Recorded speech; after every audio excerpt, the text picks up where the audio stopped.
Good morning traders. এতিয়া বাজিল 11:33 আৰু আজি হ'ল দেওবাৰ, ছানডে 27 তাৰিখ।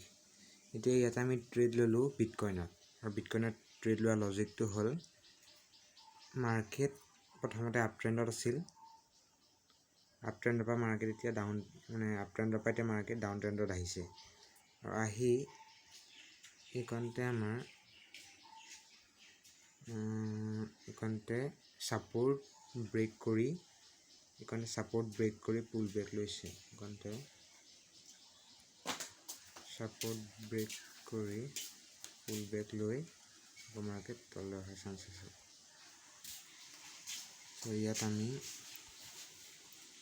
ষ্টপ লছ দিম।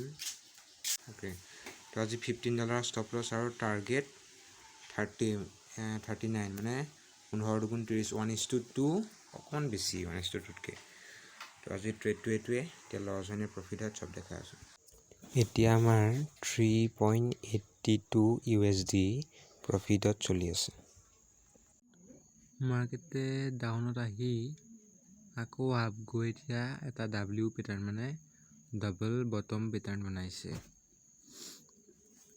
গতিকে এইকণৰ পৰা মাৰ্কেট ছাইডৱেজ যাবও পাৰে, আৰু নহ'লে তললৈ অহাৰটো নাম লোৱা নাই, হয়তো ছাইডৱেজ হ'ব ইয়াৰ পৰা।